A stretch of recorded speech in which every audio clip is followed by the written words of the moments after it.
Okay, we are back to Mishlei. We're on Mishlei 1525. Beis Geim Yisach Hashem V'yatsev Gvul Almanah. A little bit of a curveball there. A house of those who are glad. Not glad. Haughty. Haughty, yeah. House of the haughty. Oh, yeah. Right, like a Ga'ava or Ga'o. Yeah. So here's what Yisach is from Nasach. Tear away. Yeah, will tear away. Let's say tear away. Hashem will tear away. Hashem will tear away. By the way, it just occurred to me right before shiur. I have no idea in what the etymology of nusach hatfila is. I don't think it has anything to do with this because I don't think that nusach. I don't think that word appears in Tanakh. Like I don't know for sure, but like it made me wonder. So if anyone knows, let me know. Yeah. Okay. We'll tear away. V'yatsev gvul almanah. Establish or make stand the borders of the widow. Yeah, he will establish the borders of the widow. Now, here is one. Let's see if there's an. Oh, I didn't include that. Let me just see what Yatsev is in the BDB. Yatsev is to take one's stand or to stand, station oneself, station, stand firm. So you could say set up, fix, establish boundary. Yeah, he will. Let's say firmly established. I feel like we need to like get the word, that in there. So this is one of the rare cases where I think you can make an argument that the vav could be and or but, right? Because if it's opposites, then it's but if it is like a sequential thing, or just two things Hashem does, then it's and. So I think we should have both of them. Yeah, Oren? Is it that house of the haughty Hashem will tear away, or that the haughty will tear away Hashem? Meaning, you're putting that Hashem is the agent here. Yeah. But could you read that the haughty are the agent? Well, if it is the haughty, it would be plural. If you wanted to stretch it, you could say the house tears away Hashem. But I feel like at that point, what was it? Feminine. It'd be feminine also. Yeah. Is bias though sometimes masculine, or am I imagining that? Let me check. Feminine. Yeah, noun masculine. So I think it could be, yeah. But I feel like, I feel like that's my argument, Oren, is that it's definitely not the haughty because then it would be plural. And if it's the house, it's weird to say the house tears away. You could say, yeah, the whole household tears away. But I feel like at that point, it's just like, a little unclear. Yeah. Okay. Mitzudas ציון says, Yisach is inyan akira, uproot. Kamo v'nisachtem mi'alad ha'adama. I think uproot probably fits better than as an opposite of yatsev, to uproot and to firmly establish. So I'm going to say uproot. Targum of Rav Sadigon says v'yatsev is v'yatsev gevulos hachalashim of eina kavana rak la'almana. Okay, so I think he's bothered by the question that I was bothered by, which is that almanah is not the opposite of haughty. I know some pretty haughty almanah. No, I'm just kidding. So he says that almanah is like a stand-in for the vulnerable. Probably vulnerable is probably a better term. So he will firmly establish the boundaries. He also pluralizes it of the vulnerable. Yeah. Okay. Targum says Besa degiv sana nisater elaka. So God will tear down, like Sosir Ubinyan, the house of the haughty, the atad tchuma de armalta. I think that's just a literal translation of the second one. So I'm going to go ahead and delete this. Art Scroll says Hashem will uproot the house of the arrogant, but he upholds the boundary of the widow. Okay, uphold is a fine one also. Hirsch says God will demolish the house of the proud, but will firmly establish the boundaries of the widow. Okay, demolish. I'm gonna say demolish also. Demolish. And what was the other thing we said? Was there another one? Tear away. Tear away. Yeah, tear away. Okay, Alter says the house of the proud, the Lord uproot, but he sets firm the widow's boundary stone. And then he clarifies. Boundary stone, these were used to mark the borders of a person's property. Thus, the possessions of the vulnerable widow are safeguarded by the Lord. So he learns that like it's not just the land, which is what I thought boundary stone was. He's learning it that it's all the possessions. But I guess that's a matter of interpretation rather than translation. Okay, so what are the questions and problems? So I want to just reflect the and but question here. So should the vav be translated as and as but, implying opposites, or and implying sequence, I guess. Yeah, Moshe. Is almana a character trait? Right. So I guess what is almana in this context? Is it a social class, or a character trait, or davka an almana? And how does it foil with game? Yeah, right. So how are the two halves opposites? Specifically, geim versus almana. Yeah, Sean? Yeah, what is meant by a base game? Yeah. What? Do we need it to be multiple, or like is it multiple people? Is it Right. specifically a household? What is base? What is bias in this context? So literal house, household. What are some other ones like legacy? Yeah, right. Institution. Yeah, institution, legacy, something else. I guess family. Oh, that's household. Yeah, something else. Yeah. That's right. What's the difference between base and core? Yeah. So I'm gonna tack that in here. And base versus ghoul. Yeah, Moshe. Does the Raja have a border, and conversely does the almana have? The Russia or the Haughty? The Haughty. Yeah, right. Okay, so what of the gvul geim and the base almana? Almana. How do those fit in? Yeah, David and then Oren after. Yeah. Why and how does Hashem do this? Yeah. So where are we here? Base game. Yeah.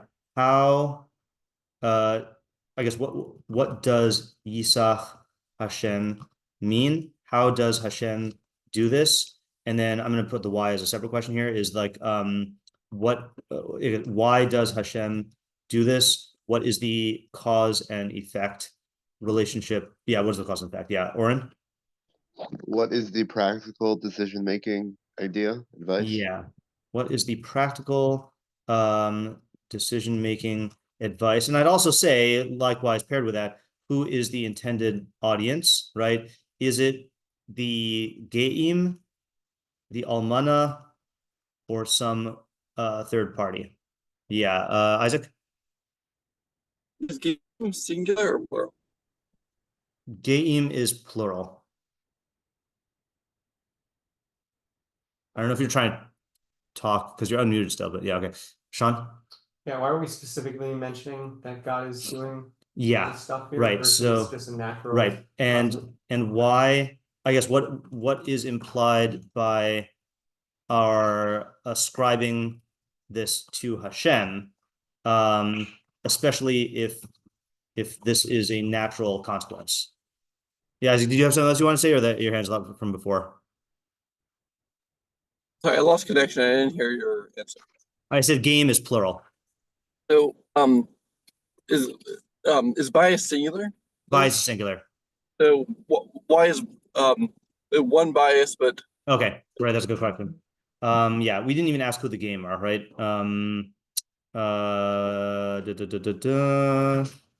Yeah, why does him do this? How are the two of us? Yeah, who? Oh yeah, who are these? What are geim in this context? And then with the bias thing, why is bias singular and geim plural? Right? Does this imply multiple geim within one bias, or is this just like a poetic way to say it? And then likewise, I guess why is almana? I'm gonna put this here. I don't think this is a separate question. Likewise, why not gavul almanos? Right? Yeah, Moshe. Why did the Almana lack a border beforehand? Or let's Or say what what happened? was the state of her border plan, right? Yeah, it's not clear whether she didn't have one and Hashem instituted one, or she had one and Hashem firmed it up. So what was the state? Yeah, what exactly was the state of the Gvul Almana before Hashem established it? And what accounts for that state? In other words, like, is it that, that's the natural state? Is it that people had already like tried to do stuff to her? Yeah. I mean, this might be more than a Mishlei question. It seems like in Nevi Makam generally, Almanos get a lot of benefits. I think you saw them. Yeah. I guess regardless of whether they're deserving of it. Yeah. Mishlei, it seems like it's only the people who deserve the benefits that are getting them. Yeah. So why does the Almana deserve God to be? Yeah. Okay. Yeah. So yeah, that's a good way to put it. I like that question. So why does the Almana deserve this? And I guess I'm gonna just acknowledge your other part of the question is like how does this I guess how consistent or different is this from the way that Tanakh generally talks about almanos? Yeah. Is that it?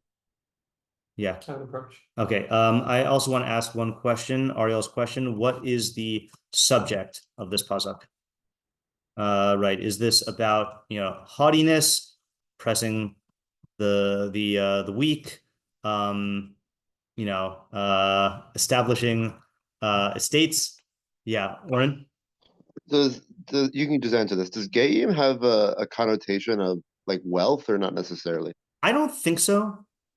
I'm Okay. just trying to think. I can't think of any instances where it does. Yeah, David? One other question before we get into approaches. Can you clarify again your understanding of what Hashem is in Mishlei and how you approach that? Sure. So let's go to the source. Which source do I want to go to? Let's go to the Mora, and we'll use the Al Torah, Makbili Mora. So I think this is in the last chapter of book 2, but I could be totally wrong about that.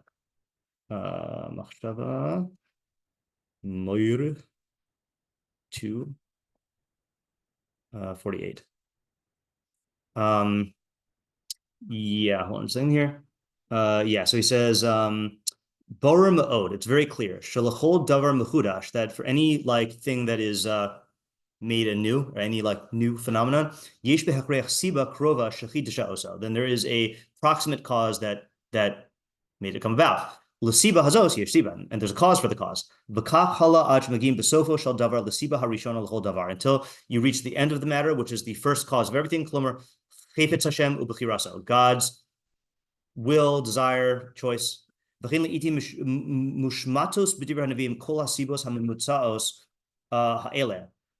And in many times, frequently in the words of the Nevi'im, all of the intermediary causes are omitted, are left out. And that one effect is ascribed directly to Hashem. And we say that God himself did it. All of this is known. Okay,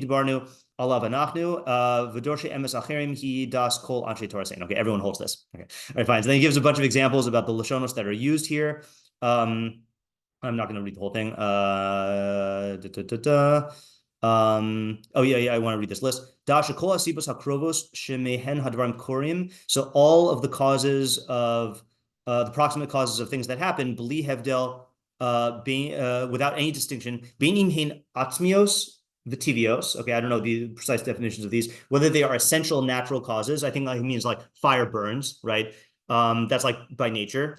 And by the essence of fire, o bechirios, or things that people choose to do, o mikrios, or accidental vakrayos, and incidental causes. Ubebechirios ani miskaven shesibaso shel hamora hazehi bechira shel adam. So bechirios means human choice. Vafilo haisa hasiba raton shel echad mishar balachaim, or animal choices. Koza miyuchas b'sifrei nevim lashem. All of these effects are ascribed in the books of the Nevi'im to Hashem. V'im v'him mizbatim legabi hapula hazos shehakel asa oso o tziva aleha o amar osa. And the Nevi'im will say that God did it, commanded it, or said it.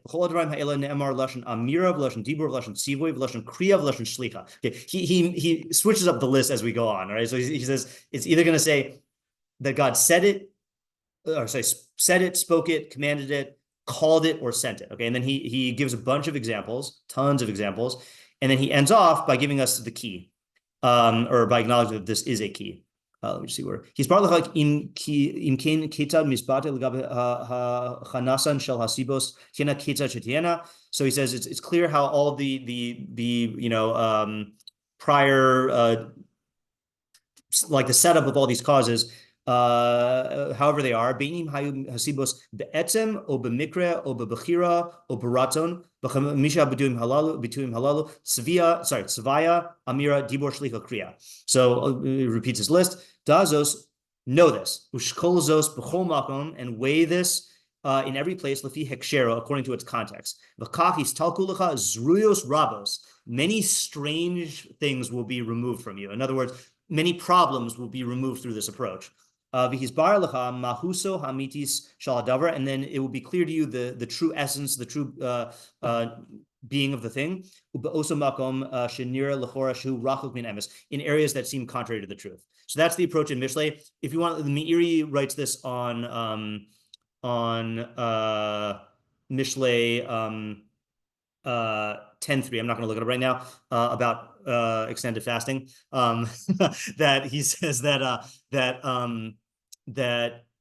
Hashem will sustain the tzaddik, which means, you might think that means like some sort of hashgacha pratis, but it means that the tzaddik eats in a manner where he only eats what he needs, and his body will be taken care of because that's how Hashem designed the body. So it says that Hashem will not let him starve, but really what it means is that the tzaddik eats healthy through his own bechira, and based on the way that Hashem designed the body, then he'll get what he needs. Yeah, Ezra? According to the Rambam, it would seem that in every single pasuk Mishlei we could say Hashem does it. So why does Shlomo specifically say it? Yeah, so that I still think is a good question. The least satisfying answer you can give to that is that there's no particular reason why he puts the consequence in terms of Hashem in individual cases, but he scatters it throughout to promote this general awareness, and they're all interchangeable. I don't think that that's a wrong answer. I just think it's like least satisfying. I would prefer to look for a reason why, and not just here, but in all of Tanakh, like why does it say that, for example, I think the Rambam, one of his examples is, the amusing one is the dog with Yonah. Oops, sorry. Yeah, dog. So he says, Vayomer Hashem ladag, vayake es Yonah el hayabasha, that God spoke to the fish and it vomited Yonah out onto the dry land. Ki Hashem hu she'orer bo es haraton bezeh, says that, that God awoke, stirred the ratzon in the fish. Loshu hafko lanavi v'hish alav his galus. Not that God spoke to him, like made him a navi and like had this. But my understanding of this is basically that he says al masha sibasa ratzon balchai utunaso l'tzrachav hachiyisiyim. So this is like this is being used to refer to the natural movements of an animal that it needs for its survival. So I think that this means that like it was like not a gag reflex because it went all the way down to his stomach, but like if you have a human in your stomach and you're a fish, it's going to upset you, and there's no Pepto-Bismol that's the size of fish, and so like you're going to have to like vomit, so it means like a natural result. Yeah, Isaac. I have a theory about when it uses Hashem. Sure. It's not backed on any specific evidence. Yeah. But, maybe it talks about Hashem doing something when A will have an eventual result of B. Yeah. But there is it's hard to like see a direct cause. Okay. Like, let's say like if you like I think compress that with if you steal you're gonna get punished. Yeah. There's like you could say if you steal Hashem will punish you, but yeah. But it's like that's like when I think you're saying Hashem will punish you, people will punish you. Right. As opposed to let's say here maybe someone whose body. You can see how there's like lots of ways where that could cause some sort of downfall. Yeah. But there isn't like a one thing that's like, this is the specific clear cut like. Right. Okay, that's a good answer. Is that that Isaac's saying that it uses Hashem when the consequence is not clear. I have a separate answer, which is that it will emphasize this when it wants to emphasize that this is part of Hashem's justice in the world, or something like that. I was inspired by this from something that I talked about a lot over Pesach. So the classic question: Hashem hardening Paro's heart, right?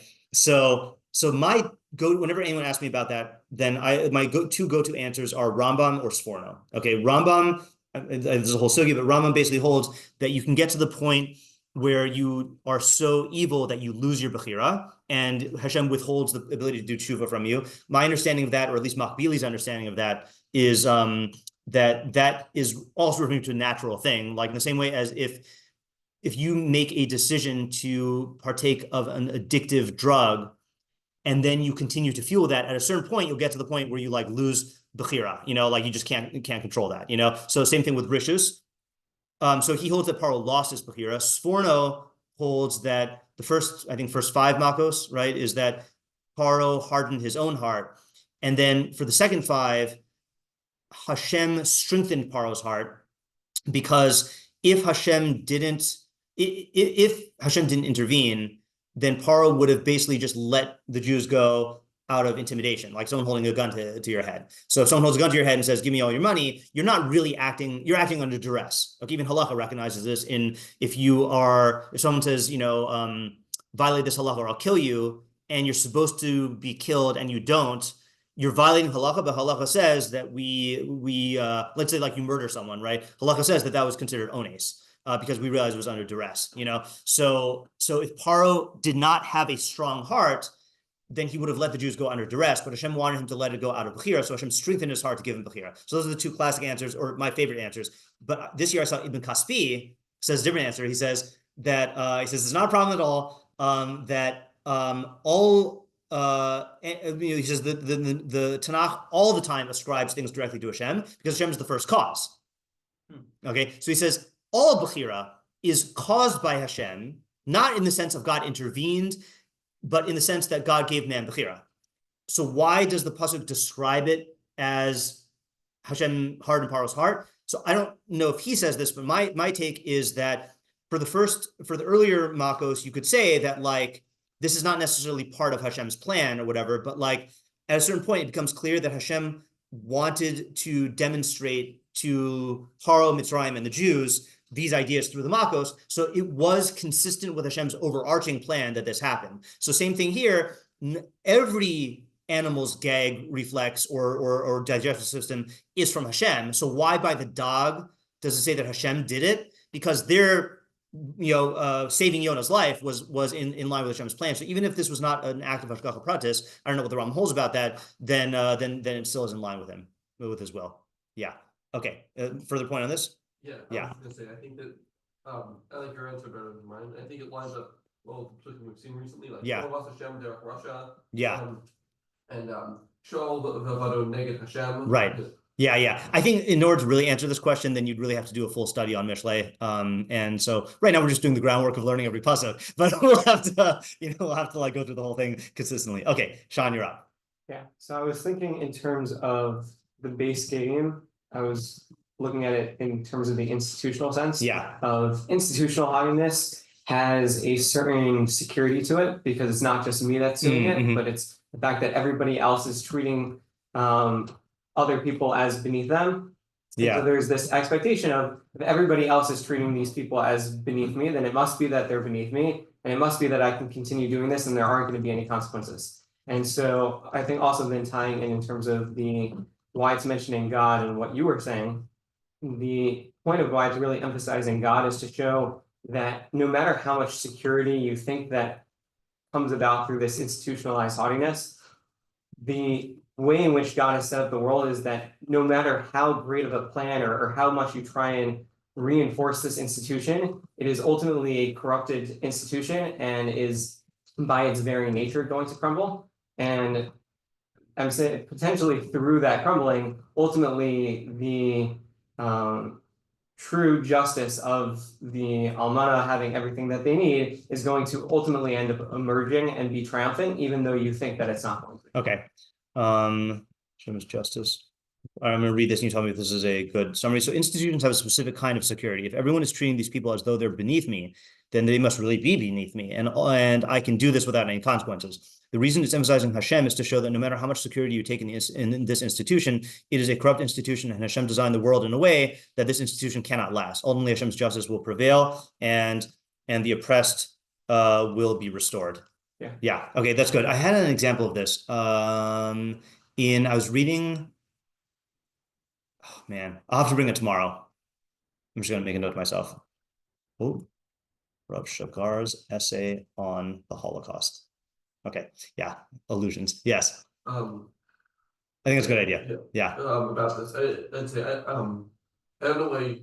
I don't think you have to do the oppression specifically, but I think it's really when an institution is haughty, that will cause. I'd say the core idea is that when an institution is haughty, that will cause them to make oversights that will eventually like cause them to fall. Either oversights or get people mad at them, or there's also reasons why haughtiness causes downfall. I think here's emphasizing the bias because there's like a multiplicative effect when it's an institution as opposed to just an individual. Okay, so but I think the question Sean is answering is this this explains the first. Sorry, no, I'm not going to raise a question. I'll just say is that Sean's trying to account for why pair base game to Almana. Yeah, okay. So meaning, like, you're right. There's the main pasuk in Mishlei of lifnei. Yeah. Right. Like or lifnei shever gaon, right? Is that haughtiness will often lead to downfall, but here it is the haughtiness leading to like systemic like abuse of people who are vulnerable. So I think that's what John's trying to address. Yeah. Okay. Yeah. So what's the Yatsev rule? Right. That one's not explained as much, right? So can we explain that a little bit more? Right. So I understand how the haughty will fall. Okay, see all psukim in Mishlei about haughtiness. But how will Hashem establish the Gavul Almana? Yeah, Isaac? I'd say the Almana is in a specific position to avoid this pitfall because she's like the opposite of the situation that she's in is the opposite of institutional haughtiness because her like source of security. She lost her source of security, that's interesting. And so she's going to. So, she's in an excellent position to be making decisions based on reality rather than haughtiness. All right, so the Almana is truly the opposite of the base game in this respect, because she's lost her institutional security and is primed to take security in Hashem. Now, that does not necessarily explain outwardly what's going on, right? But internally, she's the opposite of this mistake, right? But I do think that Yatsev does imply some, not just Yatsev, but I think Almanos are relatively powerless, right? So I think we still need to explain what Yatsev is, yeah. Maybe when you have a group like a haughty institution, which is looking down and oppressing another group, when the powerful institution falls, I don't know exactly, but societally, the oppressed group becomes raised up and gains. Okay, so that I was thinking something similar. So Ezra's answer is when you have an imbalanced institutional power structure, and the powerful institution falls, institution falls, then there is some natural like self-correcting effect within the society, by which the weakened, the weak class like gains more power and stability. Yeah, I was thinking similar. Or I assume you have your own idea. That's why I'm not calling you. I see your hand though. Yeah, that's right. Okay, yeah, Moshe. But I think to emphasize the idea of gavul more, a gavul. Oh yeah, we didn't think about gavul, right? Something more about defense, whereas a bias, especially in terms of haughtiness, is something that's not just a defense, but also something that you stand on. Right. So maybe the point for the almana is that he's not going to make them a bias because an almana can also become a base game. Right. If you give them enough, power and wealth, and they're also going to become corrupt. So you want to give them just enough, defense or borders such that they're not oppressed anymore, but they're not going to become so haughty still as to think that everyone's beneath them again and reject. Yeah, I also think that makes it easier to say what you wanted to say, Ezra, is that defense not not building up a positive edifice or an institution. So like so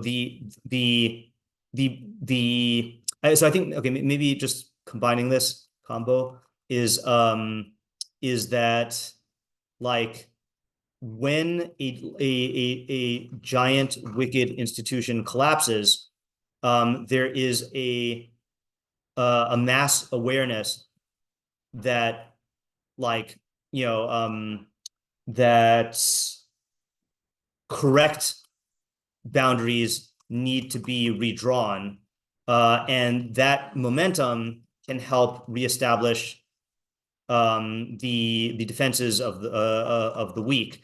We should come up with an example of this. By this reading, it should be and, right, not but. Even though there is an implied but in the there's an implied but in the two opposites of the game and the almana, but like in terms of the way what the pasuk is actually saying, then I think this will happen after the house of the Haughty is uprooted. Yeah, Ezra? An example that I'm thinking of is the Holocaust and the state of Israel. That's a great example. Right. The defense forces of Israel, which sort of fits with the idea of defense that Israel, I think. Okay, right. That's good. Right, for example. Yeah. The establishment of the state of Israel, and specifically IDF, with an emphasis on defense in the wake of the Holocaust. Right, meaning that the world recognized, even places that you would not expect to recognize, the need for Israel to be able to defend itself. And yeah, that's a great example. Yeah, that's exactly what I was looking for. Yeah, Isaac? So I think this is an and reading. How the base game collapses, and then the almana. I'm sorry, the almana gets fortified. Yeah. I think because I think we can also just make similar words it's but instead. Yeah. It's not two separate cases. Yeah. Meaning that because the almana has she lost her institutional security, and she's not trying to rely on that. She's able to safeguard her boundaries and and make sure that it doesn't implode or collapse or get impinged upon. So are you just saying that once the bad guys are gone? I'm not saying. Yeah. So I'm not. I'm not explaining that relative to the specific base game. I'm just saying this is the thing that almanas do in general. Yeah. Okay. Right. Yeah. I just want to. I saw Moshe's hand. I just want to chime in and say what Ariel would say in this case. I don't know how he would develop it, but he'd say, "I have an example. Rus." Right, because Rus was an almana, and when she lost her institutional security with her husband, et cetera, and and something Hashem. Yeah, so Ariel will develop that if he listens to this. Yeah, Moshe, do you want to say something? No. Okay, all right. Let's do. I like this approach, and I feel like it's either 95 or 100% complete. We'll let it percolate. Okay, Oren, you're up. Yeah. So, I guess when I just the initial starting question is like, I feel like if you took a statistical survey of like net worth and things like that, I don't know that this would necessarily be true, especially back then, when widows definitely weren't particularly financially well off. So it can't be about any kind of like objectively quantifiable, measurable thing. Rather, so I'm reading Beit, I guess, and Gavul not as slightly metaphorical, I guess, and more as like general attainments. And what is the attainment in question? Namely, for the Haughty, it's their own ego. And that's what this is about. So it's sort of like Viktor Frankl talks about this, how if you try to chase success, then you're not going to get success. So the Haughty, they're constant, like their goal is to become what they view as great, and because of that, it's always going to slip away from them because they're always going to want more. Whereas the almana has no preconceived notions about their own greatness because they are abundantly aware, just from the way the society is made up, that they are of a lower social status, and so they're not trying. And that has all kinds of negative effects elsewhere, but in this one regard, it has a positive, that they have no misconception of their own ego. And so because of that, they are actually much better off to be able to attain some kind of like lasting attainment, as opposed to the geim who cannot do that. Okay, that's a good interpretation. They're going to be much better suited to establish something that is a real attainment, and will not fall into the trap of the geim. Yeah, I like that approach. That's a different kind of approach that is more mitos focused, which is good. And I want to write the thing you said about statistics is like, statistically speaking, this probably doesn't play out the way it seems from a cursory reading. Certainly for the almana. Yeah, Isaac. Yeah, so just a note about the words of the pasuk. About the what? The words of the pasuk. I think a base game is that the game are building something. Yeah. And it's saying that's gonna fall. Yeah. Whereas the almana, she's not trying to build something; she just wants her gazul. Right. Meaning, I think sometimes the way that we're reading it is that it doesn't specifically comment on oral. That this is her boundary, and she wants to. She's not trying to expand or build up or anything. She just wants to maintain her boundary. Yeah, I think that does fit in with Warren's, and even though it's not exclusive to her boundary. I have not an approach. I just want to voice an association that I have. Anyone? I was going to say also, I think that answers Warren's statistical question. That an almana, she maybe doesn't end up with more money, but he doesn't lose what she has either. Yeah. Whereas you see Haughty people collapse all the time. Right. I'm associating Hazinu. B'hanechel elyon goyim b'hafrido b'nei adam yatziv gevulos amim l'mispar b'nei Israel. I don't know if that's just my association, but I feel like yatziv gevul. Shlomo does do this. I mean, where he is alluding to things that everyone should know. And if there's anything towards Machshav that everyone should know, it's Hazinu, because that is Sima b'fihem, that everyone should memorize Hazinu. So I feel like this is something that there's evidence that he is alluding to this. So what was the translation? I assume Elyon is God, right? When the Most High, okay, I don't know how to translate this. It's gonna get hard. The poetic Hebrew is often hard. 38. 32. I mean, 32:8. When the Supreme One gave the nations their inheritance, when he separated the children of man, he set the borders of peoples according to the number of the children of Israel. Okay, I don't know if that has any relevance. Yeah, David. One other practical application Warren is saying is this then isn't dependent on a person's physical possessions. Any person can just get into the almana mindset and be a much better. Okay, that's nice. Yeah, this isn't dependent on practical circumstances. Financial circumstances. Anyone can get into the mindset of the geim or the almana. If Ariel were here, he might say something about Rockefeller, because I don't know if Rockefeller. On the one hand, Rockefeller was definitely had a base geim in the sense of like building one of the most powerful, wealthy empires in the world. But interestingly, in his own personal life, he was very frugal and like modest in terms of his like personal wealth expansion ambition that's not what I say, whatever. There's an interesting balance there. Yeah. Ezra Koppel, I assume. Yeah. Sorry about that. Yeah. So it's kind of not its own idea, but it's I guess related to all the ideas. It's just like the part about Isa Hashem. Yeah. That like I think with most people, especially the Haughty, but I think everyone would agree that like if you line up like Elon Musk and like some random woman, like some random widow, you wouldn't say that like she's more firmly established or like in the long run, like who's gonna succeed or whatever. Like no one would choose her.